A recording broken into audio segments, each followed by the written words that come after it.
Al-Iman TV, sarana penyubur keimanan. Assalamualaikum warahmatullahi wabarakatuh.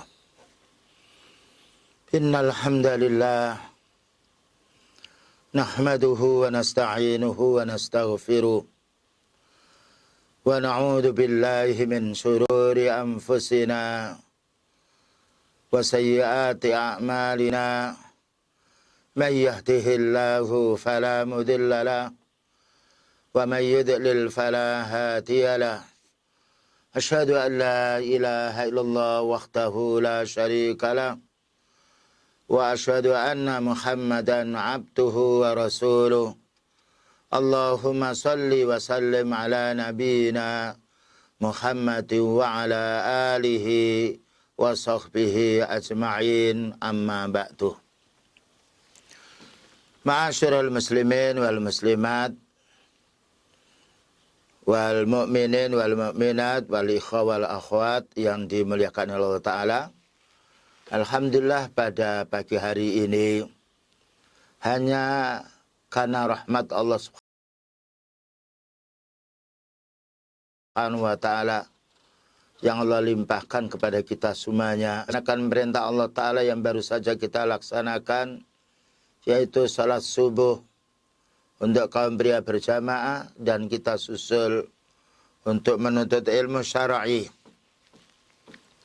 Kalau ilmu syar'i, ilmunya Allah yang bersumber dari Al-Quran dan hadis yang sahih ini merupakan kebutuhan kita selama 24 jam. Yang dengan itu ketika kita menuntut ilmu, beramal sesuai dengan ilmunya Allah, kita akan mendapatkan kenikmatan kekal selamanya di akhiratnya nanti. Karena kita hidup di dunia ini sementara. Ya, kehidupan yang hakiki adalah kehidupan di akhirat. Dan di dunia ini kita dalam rangka mengumpulkan modal untuk kita nikmati di akhiratnya nanti. Kalau kita kekurangan urusan dunia, kita bisa hutang, bisa pinjam. Dan ada orang yang ngasih kita. Tapi kalau kita ini tekor dalam masalah urusan kebutuhan kita di akhirat, tidak ada satu pun orang bisa menyumbang kita. Karena masing-masing orang butuh dengan amalnya. Bahkan kalau dihitung amal kita ini belum bisa untuk menempuh surganya Allah Ta'ala. Bagaimana mau dibagikan pada yang lain? Tapi karena rahmat Allah Ta'ala untuk orang beriman dan beramal saleh, inilah Allah Ta'ala memberi kenikmatan yang banyak. Karena itu, mari semua tingkah laku kita ini kita kontrol, kita teliti dengan ilmu syar'i, agar kita bisa mencari pahala dari semua anggota badan kita. Dari mata kita, tangan kita, hidung kita, lisan kita, dan juga yaitu anggota badan kita. Karena hakikatnya semua anggota badan kita ini bisa beribadah, bisa mencari pahala. Nah, sekarang yang akan menjadi pembahasan di sini tentang nikmat lisan. Yang ini telah beberapa waktu lalu kami sampaikan, karena memang lisan ini banyak kerja. Ya, banyak kerja. Sampai tidur pun kadang-kadang lisan ini bicara. Entah itu namanya ngigau. Tapi kalau tidur mata kita istirahat, hati kita istirahat, pikiran kita istirahat, tangan kita istirahat. Terkadang lisan ini bicara di tengah tidur. Bagaimana kalau dia bangun? Nah, maka kita diperintahkan oleh Rasulullah SAW untuk menjaga lisan kita. Menjaga agar tidak disuruh oleh setan, agar kita bicara yang membuat murkanya Allah, yang merugikan kita, merugikan umat. Nah ini. Karena Bapak dan Ibu lihat, bahaya yang paling besar bahaya lisan. Ya, suami istri bentrok karena lisannya salah ngomong. Tetangga dengan tetangga kelahi karena lisannya. Ya, karena lisan itu pekerjaannya menghibah, mencaci orang, memusuhi orang. Ya. Nah ini perlu kita jaga. Kita jaga dengan ilmu. Karena lisan nikmat Allah Ta'ala. Kadangkala orang itu bisu itu lebih baik daripada orang yang bicara ketika dia tidak bisa mengendalikan lisannya. Lebih baik bisu. Karena orang bisu tidak bisa mencaci orang. Paling dengan isyarat tangannya. Kalau orang bicara, nah, maka mari kita nikmati nikmat lisan yang dari Allah Ta'ala ini. Nah, kita akan bisa menikmati lisan ini kalau kita berilmu. Kita mau bicara apa?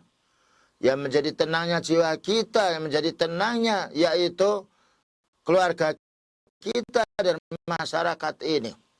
Nah, menjaga lisan ini kewajiban kita bagi kaum muslimin atas perintah Rasulullah sallallahu alaihi wasallam. Dalam satu hadis yang diriwayatkan Imam Tirmidzi dan disahihkan oleh Albani, maka bersumber dari Sufyan bin Abdillah radhiyallahu anhu. Qala qultu ya Rasulullah, hadisni bi amrin a'tasimu bihi. Wahai Nabi, nasihati saya. Bicarali saya ini, saya akan berpegang teguh dengan nasihatmu, wahai Nabi. Nah, ini menunjukkan kita kaum muslimin kalau minta nasihat itu nasihat orang punya ilmu din. Minta nasihat para asatidz yang ahli sunnah. Jangan sembarang minta nasihat. Karena orang itu ada yang bodoh, ada yang pemfitnah, ada orang yang marah, ada orang dengki. Nah, maka para sahabat ketika Rasulullah SAW masih hidup minta nasihat kepada Rasulullah SAW. Nah, karena beliau adalah orang mendapatkan wahyu. Faqala. Nah, lalu beliau menjawab kalimat yang pendek. Qul rabbiyallah summastaqim. Katakanlah penciptaku yang aku ibadahi ini, yang memberi segala sesuatu hanya Allah. Maka istiqomalah dengan tauhidmu. Ketika kita sudah bersyahadat, kita itu punya tanggung jawab. Orang bersyahadat itu berjanji kepada Allah, ya Allah yang kau yang ku ibadahi. Selainnya tidak aku ibadahi. Ya Allah hanya utusanmu yang menjadi suri tauladan kami. Selainnya tidak ada, bukan suri tauladan kami. Lalu itu ikrar kita. Kita harus istiqomah dengan syahadat kita. Kita ini pada waktu sholat bersyahadat minimalnya 9 kali. Ketika kita sedang duduk tahiyat. Asyhadu an la ilaha illallah. Wa asyhadu anna Muhammadan abduhu wa rasuluh. Hanya kepadamu ya Allah kami beribadah dengan cara utusanmu yang memberi contoh kami. Nah itu ikrar kita, jadi kita akan ditanya oleh Allah. Makanya beliau menjelaskan summastaqim, kemudian istiqomalah. Jangan hanya sebagai lisan kita bersyahadat tapi mata kita enggak bersyahadat, telinga kita tidak mendengarkan yang baik, hati kita memikirkan yang jelek. Ini menyelisih janji. Kalau kita berjanji dengan orang menyelisih kita dimarahi, bagaimana kita berjanji kepada Allah yang menciptakan kita, yang memenuhi semua kebutuhan kita? Nah, perlunya kita istiqamah. Fakultu ya Rasulullah. Setelah itu tanya lagi sahabat Sufyan bin Abdullah ini, ma akhwafu ma takhafu alayya. Wahai Nabi, apa yang Nabi khawatirkan, sesuatu yang menimpa pada diriku ini? Subhanallah. Sahabat itu menanya pada beliau, wahai Nabi, makan yang enak tidak ada.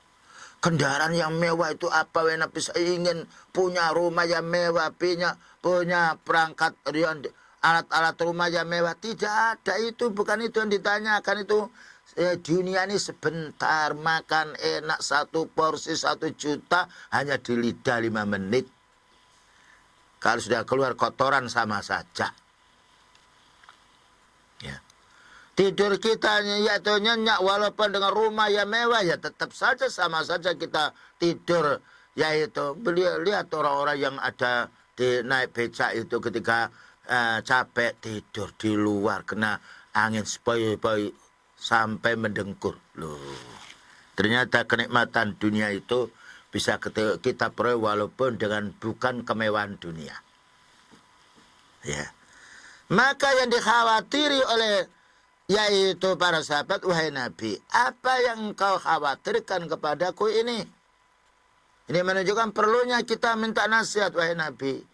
Ya, perlunya kita minta nasihat pada orang punya ilmu. Yang aku ya, pesan Ustadz kepada saya ini apa? Nah, sebagaimana wasiatnya, permintaan wasiat seorang sahabat kepada Rasulullah Sallallahu Alaihi Wasallam. Apa yang Nabi khawatiri menimpa kepadaku, wahai Nabi? Jawabnya pendek. Fa'akhadha bilisani nafsihi. Beliau memegang lidahnya. Dili. Summa qala hadha, ini loh yang bahaya. Nah. Jadi beliau menasihati, jaga lisanmu. Kalau orang itu tidak banyak keluar, insya Allah terjaga. Nah, kalau orang itu bergaul dengan orang soleh, insya Allah lisannya baik. Kalau bergaul dengan orang yang penjahat, ya lisannya jahat. Makanya kita hati-hati, kita ini berkawan. Kalau berkawan dengan orang yang menghibah, mencaci, kita menjauh. Karena kita akan ketularan. Tapi kalau kita ini bergaul dengan orang yang punya ilmu, bergaul dengan orang ibadah yang selalu zikir, sholat, berdoa, baca Al-Quran, baik kita. Lisan kita lisan berpahala. Makanya wasiat atau nasihat untuk kita semuanya, kalau kita seorang ustadz, lalu ada orang banyak ngobrol di hadapan kita, bicara ini bicara itu, beritahu, bicara sebentar aja. Paling banyak kita bicara baca Al-Quran, baca sunnah. Nah, kalau kita sudah orang banyak bicara, ngobrol, tertawa, ya, tertawa bahak-bahak, ini rugi kita ini. Nah, ini penyakit bukan hanya penyakitnya orang awam. Penyakitnya seorang ustadz kadang-kadang bertemu yang lain sedang kurau. Mana beliau sedang kurau yang berlebih-lebihan bersama istrinya, bersama sahabatnya. Boleh mudah apa 1-2 kalimat. Bukan bicara utara selatan. Karena lisan ini adalah nikmat dari Allah. Asalnya tertawa berakhir dengan marah. Karena apa? Banyak bicara. Terutama ibu-ibu, ya. Ini ibu-ibu ini banyak bicara. Pasar ramai dengan suara wanita. Toko dengan wanita. Di jalan suara wanita. Kalau bahkan sampai kajian pula. Nah, tidak terasa kalau itu tidak mengendalikan mulutnya. Bagaimana seorang ustadz menyampaikan qala Allah Ta'ala wa qala Nabi, lalu ibu-ibu bicara sendiri. Nah, inilah faedahnya Bapak dan Ibu. Kita ini menuntut ilmu untuk meluruskan lisan kita. Nah, ini baru kita bicara lisan. Karena itu dijelaskan di sini, inna asyadda ma yatma'innu lahun nisa'a lahun nasu al-yawma al-sinatuhum. Sesungguhnya yang paling menjadi tenangnya jiwa seseorang itu karena lisannya. Bayangkan kalau kita membaca Al-Quran, nikmat ini, jiwa kita ini tenang. Kalau belum tenang berarti ibaratkan makan kita ini belum banyak. Makan itu kalau sudah banyak, kenyang itu kalau sudah berkali-kali. Maka membaca Al-Quran juga begitu. Kadang-kadang kita baca Al-Quran kok masih was-was yang lainnya. Karena belum sering membaca Al-Quran. Tapi kalau sudah tangan mata ini sudah membaca Al-Quran, subhanallah, kenikmatan, ketenangan jiwa. Ini lisan yang terjaga. Karena Allah Ta'ala menjelaskan, ala bidzikrillahi tatma'innul qulub. Ingatlah dengan zikrullah menjadi tenang jiwamu. Wa akhfafu ma yakhafu Rasulullah sallallahu alaihi wasallam alaihim min alsinatihim. Yang dikhawatiri oleh beliau kepada umatnya ini lidah. Makanya beliau menjelaskan, man kana yu'minu billahi wal yawmil akhir falyakul khairan aw liyasmut. Siapa yang beriman kepada Allah Ta'ala dan beriman pada hari akhir, subhanallah, dihubungkan dengan rukun iman. Siapa yang beriman kepada Allah, mengimani nanti ada hari pembalasan amal, bicaralah yang baik. Kalau kita tahu itu baik. Kalau tidak, suruh diam kita. Berapa banyak orang itu kelahi karena apa? Sering banyak bicara. Dan berapa banyak orang itu selamat karena dia diam. Dan tidak semuanya orang menanya harus kita jawab. Kadang-kadang menanya itu pancingan-pancingan. Sampai siapapun orang yang besar orang itu ini. Kalau nanya, sekiranya nanya ini jawabannya nggak benar. Atau menjadi resah, jangan dijawab.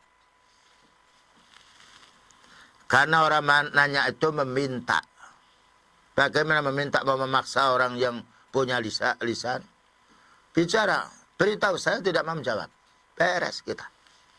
Kadang-kadang macam-macam orang itu menanya ini, menanya itu, nggak ada kurangnya untuk memancing kita. Supaya kita ini kepleset. Dan Allah berfirman, La tas'alu an asya'a in tubtalakum tasukum. Jangan kamu menanya sesuatu yang apabila diterangkan malah membuat dirimu sakit. Membuat dirimu gelisah. Nah. Karena banyak orang menanya ingin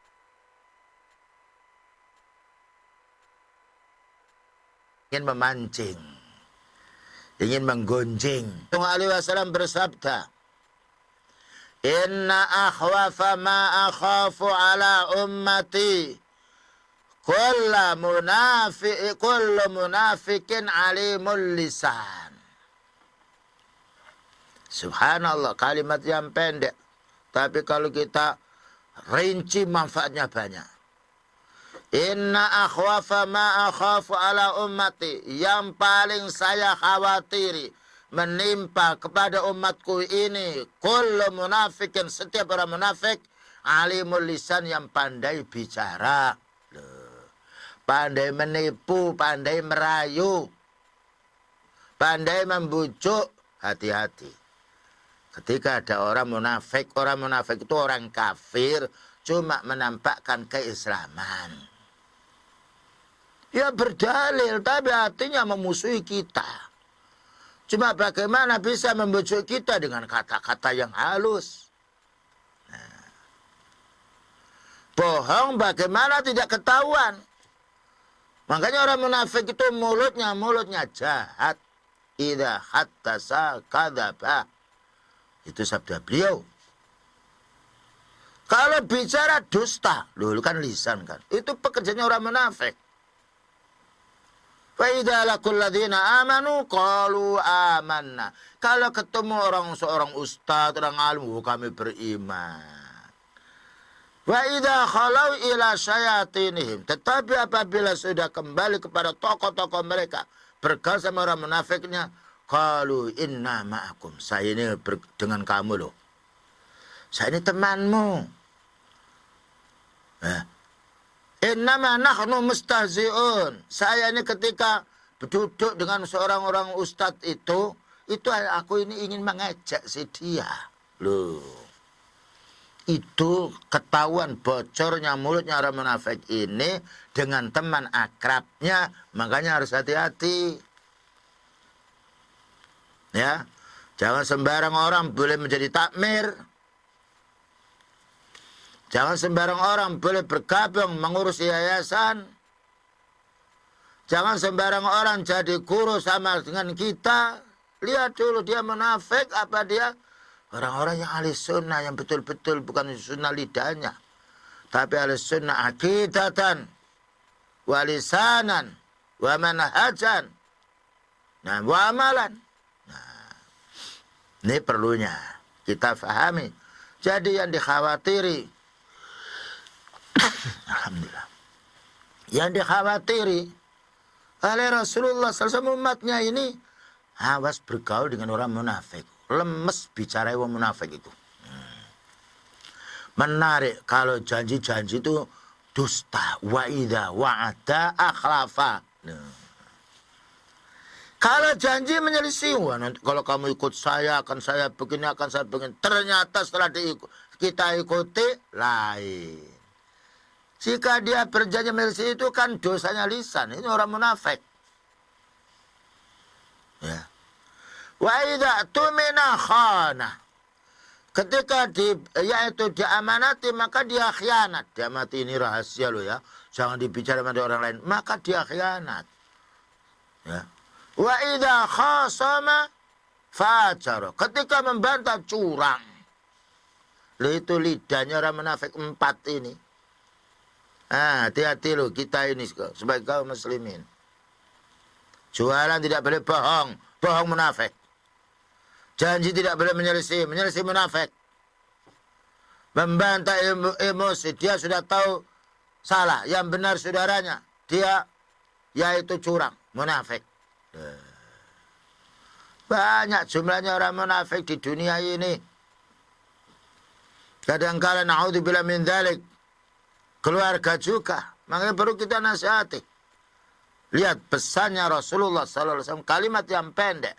Inna akhwafa ma akhafu ala ummati kullu munafikin alimul lisan.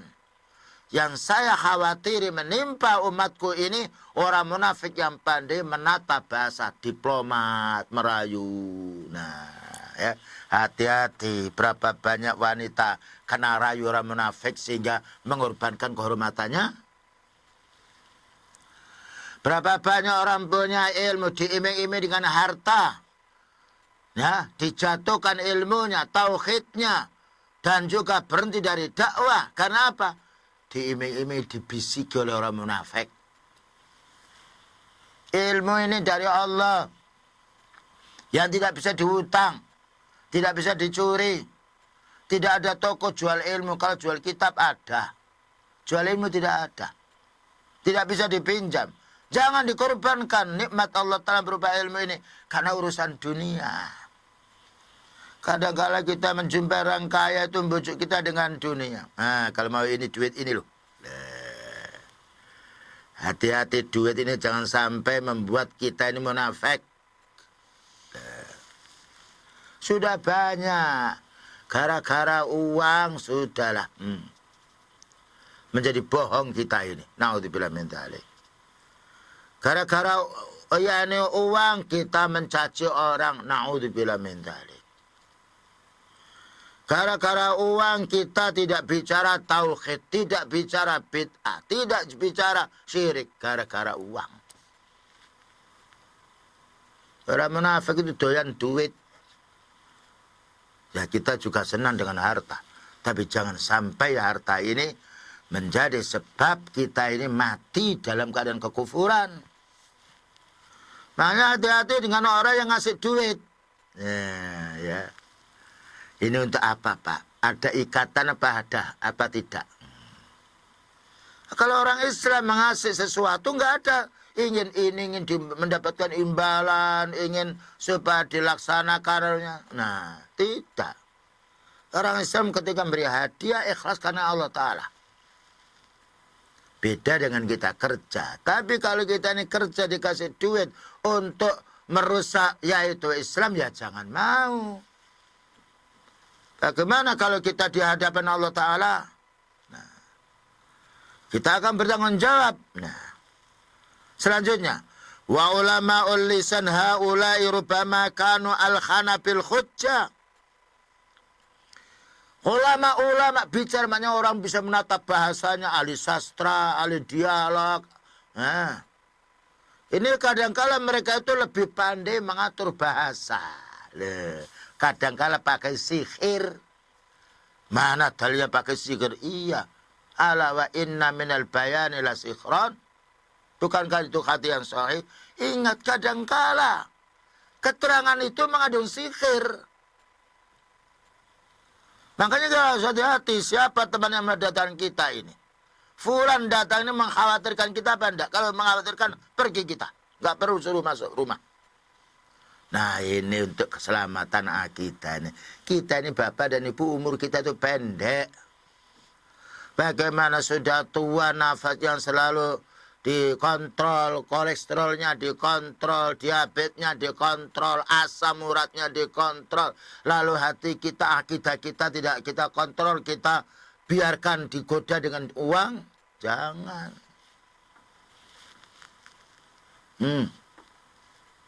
Berapa banyak orang tunduk Orang sujud karena duit, hati-hati. Alhamdulillah kita makan satu piring sudah kenyang. Taruh kita makan tidak ada lauknya, Allah Maha tahu. Lihat beberapa tahun yang lalu, 50 tahun yang lalu, 30 tahun yang lalu, orang tuh miskin makan apa? Makan gaplek. Bahkan yang dimakan tuh berayu. Ya, biji-bijian yang tumbuh di pinggir pantai laut itu. Yang dimakan itu isinya mangga, bukan mangganya. Sehat badannya. Jangan sampai karena urusan perut mengorbankan hati kita. Ya. Oleh karena itu Rasulullah Sallallahu Alaihi Wasallam berkata, Innama ana basarun. Saya ini manusia loh. Wa innakum takhtasimuna ilayya. Padahal kamu datang kemari berdebat. Ya. Ingin menyelesaikan perkara antara kamu dan kawanmu. Jadi ketika beliau didatangi dua orang ingin mengadukan perkara. Ya. Maka beliau menasihati, wa innakum takhtasimuna ilayya. Kamu mengadu urusanmu kepadaku, wal fala'alla ba'dakum. Bisa jadi sebagian kamu itu ayyakuna al-khana bi hujjati min ba'din. Pintar bicara. Nah ini kenyataan. Ada orang awam punya tanah. Mau diakui oleh tetangganya yang pintar bicara. Karena dia dalam bidang advokat atau yang lainnya. Nah, orang punya tanah awam ini nggak bisa bicara apa-apa. Ini tanah, ini milik bapak saya, milik kakak saya, ini. Padahal itu bukan. Sementara tangga yang lain yang betul ini milik kakek ini. Tapi kakek ini nggak bisa bicara. Ya. Sehingga yang bisa bicara ini yang bisa menipu. Berapa banyak orang makan tanahnya teman. Tanahnya orang diuruskan.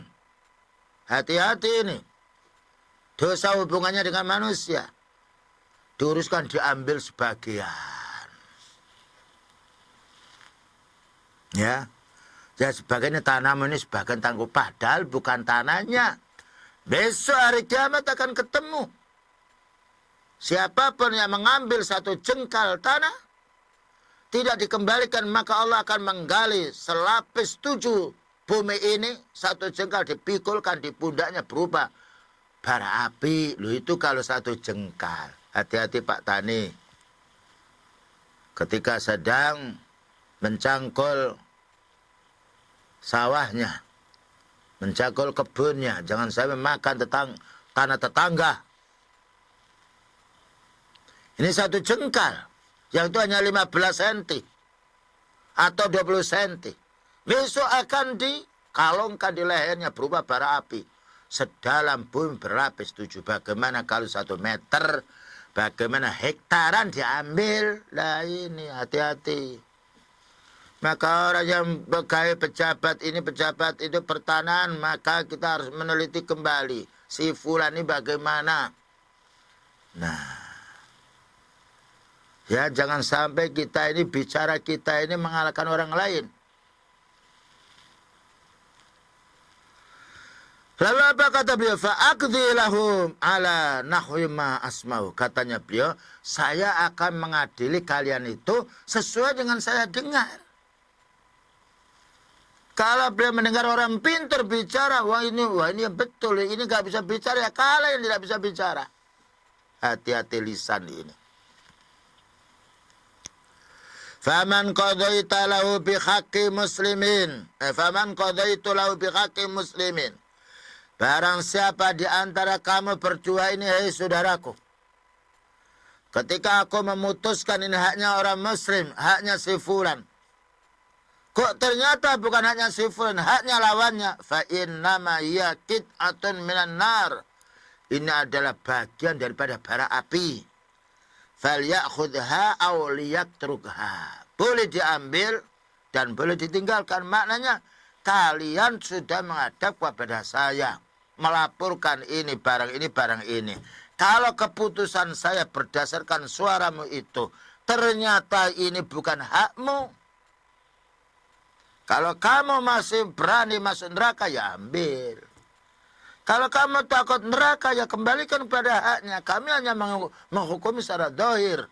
Ini menunjukkan beliau tidak tahu urusan gaib. Nah, ya. Oleh karena itu kepada pembela-pembela. Sekarang berapa banyak orang ketika mengurus tanah mencari orang. Pengacara. Bukan berarti pengacara tidak boleh. Kalau pengacara ini membela yang benar. Bukan urusan duitnya. Taruh dia dapat duit. Membela yang benar. Dengan bukti yang ada. Insya Allah pertolongan Allah Ta'ala besar sekali. Karena ada hadis. Wallahu fi'anil abdi. Maka al abdu fi'ani akhi. Maka Allah Ta'ala akan menolong hamba. Yang mana hamba itu menolong saudaranya. Jadi pengacara suatu saat baik, suatu saat tidak. Baik kalau dia muslim, beringinan ini untuk menolong saudaranya. Menolong saudara kita lebih banyak pahalanya daripada sekedar uang amplop yang dikasihkan kepada si dia. Yang itu sebentar akan habis. Apalagi mengambil amplop itu bukan haknya. Karena ingin membela supaya orang yang salah itu benar, supaya yang benar itu salah. Ini makan hasil yang haram. Kadangkala dihukum oleh Allah Ta'ala di dunia. Sakit ini, sakit itu. Memerlukan yaitu operasi sekian juta. Memerlukan obat yang tidak pernah berhenti. Loh, hukuman di dunia. Lebih daripada itu hukuman di akhirat nanti akan dihadapkan pada orang dizalimi. Nah, jadi semuanya pekerjaan ini Bapak dan Ibu ada madharatnya, ada baiknya. Kita disuruh mencari yang baik. Ya.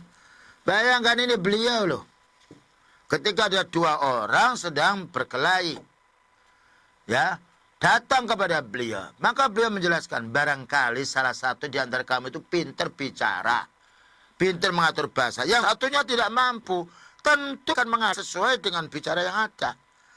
Ketika si A bicaranya begini banyak sekali, si B diam. Berarti kan si B ini salah. Padahal belum tentu salah. Kalau saya menghukumi kamu seperti itu, ya, maka kalau kamu tahu bahwa kamu itu yang salah, nah silakan hukum ini.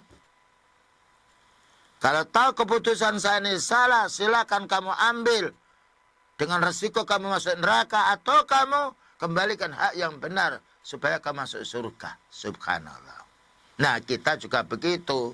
Bapak dan Ibu. Cuma sekarang itu menjadi masalah kadangkala seorang istri sering ya lapor bertanya kepada orang-orang ustadz atau guru yang lainnya.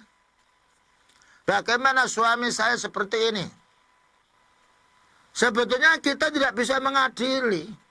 Karena mengadili harus datang dengan suaminya. Nah. Kalau menasihati beritahu nasihat harus sabar Bu. Kita masalah dalam rumah tangga itu cek itu mesti ada yang salah. Bisa jadi ibu yang salah. Nah, jadi ketika ada orang lapor sama kita, kok tengkar dengan orang, jangan diadili. Sampai kita mendengarkan dengan musuhnya. Ini peringatan. Makanya sering kita dapat WA atau SMS dari ibu-ibu atau dari akhwat mengeluh tentang si suaminya. Karena tidak mendatangkan suaminya, saya tidak menjawab. Pernah saya bilang, saya mau menjawab kalau bertiga. Saya, ya, kemudian ibu dan suaminya. Ternyata setelah bertiga, yang salah itu istrinya. Loh ini. Tapi kan istri ini pandai bicara. Nah inilah lisan. Ternyata lisan ini ruang lingkupnya. Mulai dari bumi ke langit ini. Ya, dengan tetangga masalah lisan. Istri suami lisan. Anak lisan. Dengan orang lain lisan. Makanya kita disuruh menjaga. Nah sekarang bagaimana lisannya Rasulullah Sallallahu Alaihi Wasallam? Dijelaskan oleh Anas bin Malik radhiyallahu anhu ketika menjadi khatim pelayannya beliau selama 10 tahun. Subhanallah. Melayani beliau sahabat Anas 10 tahun, bukan 10 bulan. Apa laporannya sahabat Anas? Ma masastu dibajan wala hariron aliyana min kaffi Rasulillah sallallahu alaihi wasallam.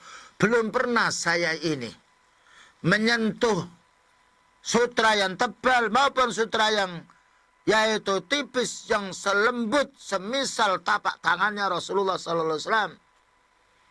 Maknanya tangannya nggak pernah melayangkan, tidak pernah memukul pelayannya. Lembut sekali beliau. Wala samamtu raihatan qattun atyaba min raihati Rasulillah sallallahu alaihi wasallam. Belum pernah saya mencium bau yang lebih harum daripada harumnya Rasulullah sallallahu alaihi wasallam. Maknanya beliau ini bersih badannya. Bersih pula mulutnya karena sering siwak. Ya. Makanya dianjurkan kita sering mandi. Dianjurkan sering wudhu walaupun kita tidak khatas. Apa katanya sahabat Anas? Walaqad khatimtu Rasulullah sallallahu alaihi wasallam asra sinin. Saya ini telah melayani beliau selama 10 tahun. Fama qala li qattun uf. Tidak pernah mengatakan Loh, 10 tahun Bapak dan Ibu. Ini hikmahnya orang punya ilmu. Pelayannya orang punya ilmu. Yang dilayani punya ilmu baik. Tapi kalau pelayannya punya ilmu, yang jadi pelayan, yaitu yang tuan rumahnya punya ilmu, pelayannya tidak baik, ya akan kotor. Mulut ini akan kotor. Makanya kalau cari pelayan yang jujur, yang ahli ibadah, yang sopan, ya tangannya tidak panjang. Dan ini enak. Kemudian yang kita layani ini pula harus orang yang baik. Kalau baik ketemu baik tidak mungkin akan jelek. Tapi kalau baik ketemu yang jelek, biasanya yang baik itu terpengaruh dengan yang jelek. Wala qala li syai'in fa'altu lima fa'altahu. Belum pernah saya Rasulullah SAW lalu beliau mengatakan, kenapa kamu berbuat seperti ini? Belum pernah 10 tahun ini. Subhanallah. Karena pelayannya orang punya ilmu. Pelayan semangat kerja. Bukan hanya sekedar mencari duit, tapi ingin mencari pahala. Apalagi ini melayani Rasulullah sallallahu alaihi wasallam. Subhanallah, belum pernah. Kenapa kamu berbuat seperti ini? Kenapa kamu tidak berbuat seperti ini? Subhanallah, karena keilmuan sahabat Anas radhiyallahu anhu. Karena tawadhu'nya dan juga karena tawadhu'nya Rasulullah sallallahu alaihi wasallam. Wala lisain lima lam af'alhu summa la ala fa'alta kadza. Dan juga tidaklah sesuatu yang saya tidak kerjakan lalu beliau mengatakan, kenapa kamu tidak mengerjakan? Jadi sahabat Anas tahu kalau waktunya nyapu dia nyapu, waktunya membersihkan ini. Jadi tidak sampai diperintah sudah tahu pekerjaannya. Subhanallah, kalau kita punya pelayan seperti sahabat Anas radhiyallahu anhu, alangkah nikmatnya. Makanya kita ini mencari pelayan itu bukan hanya sekedar kuatnya, sergapnya. Lebih daripada itu dia tawadhu'nya, ibadahnya, keilmuannya. Karena ini yang bisa membawa ketenangan jiwa orang yang dilayani. Demikian juga kita hendaknya bekerja di tempat orang yang tuan rumahnya ini orang yang muslim, orang ahli ibadah. Sehingga kita tidak dicaci, tidak dicela. Sehingga kita tidak diperintah kepada maksiat. Sekarang khatimnya pelayannya baik. Tapi yang punya rumah tidak baik. Diperintahkan kita suruh membeli yang haram. Nah, ya. Diperintahkan kita supaya mengerjakan yang haram. Crash dengan kita. Subhanallah, inilah yang diungkap oleh sahabat Anas radhiyallahu anhu kebaikan Rasulullah sallallahu alaihi wasallam misalnya. Makanya ada hadis makanan Nabi sallallahu alaihi wasallam fakhisan wala mutafakhisan. Tidak pernah lisannya beliau itu berbicara jelek dan tidak pernah pula akhlaknya jelek. Begitulah Bapak dan Ibu.